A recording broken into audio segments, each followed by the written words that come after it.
American Horror Story debuted in 2011, and since that day, it has become my favorite show of all time. Honestly, there's nothing like this on television. Each season is its own miniseries. It has its own story arc, a beginning, a middle, and an end, and there's no stupid cliffhanger at the end of the season. It literally just ends the story, and you have to deal with that. That's the end of the story. The cast has primarily remained the same since day one, despite a few departures from the show. But each season, the actors and the actresses on the show perform brand new characters, brand new roles, and have new personalities. American Horror Story primarily centralizes around fear and horror, but it does take inspiration from the real world. The show started with season 1 titled The Murder House, which told the story of a haunted house where those who deceased in the house were forever trapped in the home, forced to wander the halls forever. Season 2, The Asylum, in which fans were transported to the 1960s at Briarcliff Mental Institution Facility. There were aliens, demons, corrupt religious institutions, and this really weird dance scene. Judy, Judy, bo booty, banana, fana, fo foodie, fee, fi, mo moody. Judy. In my opinion, this one scene is the biggest blemish of American Horror Story. Why'd you have to do it? Season 3 was titled The Coven, or as I like to say it, the most badass season of all time. Took us to New Orleans, where we met the descendants of the witches from the Salem witch trials.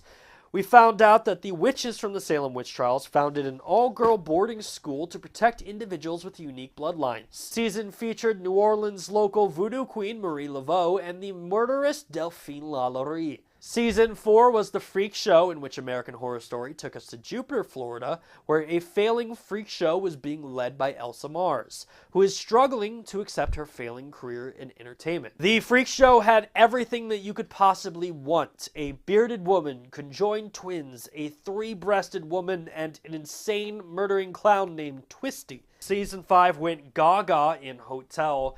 Lady Gaga appeared in this season as the Countess, and honestly, when this season first aired, I absolutely hated it. But when it came on Netflix, I gave it a second chance and I rewatched every episode, and this is easily one of the most darkest seasons I have ever seen. Season 6, titled Roanoke, which wins the award for the most unique American Horror Story yet, tells us the story of My Roanoke Nightmare, which we are catapulted into a cursed house that is haunted by the settlers of Roanoke Colony. The story had a reality TV show retelling, which makes it very unique and very compelling, and honestly, Kathy Bates scared the shit out of me in this season.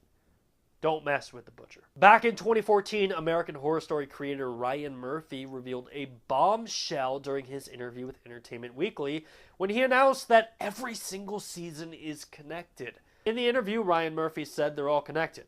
We are just beginning to tell you how they are connected. They are all very separate, but there's clues in every season that we're now telling you how the different worlds are intertwined. Since that interview, American Horror Story fans have tried to figure out exactly how these seasons are intertwined. How are the women of the Coven connected to the freak show? How is the freak show connected to the murder house? And what the hell does this dance scene have to do with anything? Since we are literally a month away from the upcoming debut of episode 1 of season 7, titled The Cult, well, Ryan Murphy let it leak a little more of exactly how they're all connected. Ryan Murphy posted this photo over on Instagram. The photo includes a list of the 9 circles of hell, along with the corresponding seasons of American Horror Story. 9 Circles of Hell, of course, is a reference to Dante's Inferno, in which Dante proceeds to journey through hell and travels through the individual 9 circles of hell, each one designed to torture perpetrators for each sin of eternity. And as he progresses further and further into hell, the circles get worse and worse and worse. Seasons 1 Murder House makes sense as the limbo or purgatory, as the spirits are unable to leave the house. Season 2 Asylum did tell us the story of the Catholic Church's fraudulent methods. Season 3's Coven was a non-stop battle for superiority, filled with tons of treachery. Season 4 Freak Show told the story of Elsa Mars' greed. Season 5 Hotel was the story of gluttony, of sex, murder, and primal needs. Season 6 Roanoke was filled with anger from all parties. And while we know very little of the upcoming 7th season of American Horror Story, The Cult, we can only assume that, well, yeah, heresy, lust, and violence, yeah, all 3 of those will probably be in that season. American Horror Story being a modern-day retelling of Dante's Inferno makes my love for this show just skyrocket, even higher than it already is. The fact that Ryan Murphy is Virgil and we, the audience, are Dante exploring the 9 circles of hell is awesome. But the one downside to this is that there's 9 circles. We're on season 7, which means after this season, we're only getting 2 more. Not a big deal, but I guess I'll just have to binge watch the seasons for like the 10th time. That is it for this week's episode. If you like what you saw, make sure to hit that like button. If you want to see more Nerf Report, head on over to our channel or subscribe to be alerted when new videos are posted. My name is Bryant Chappel. You are you. More importantly, this is the Nerf Report.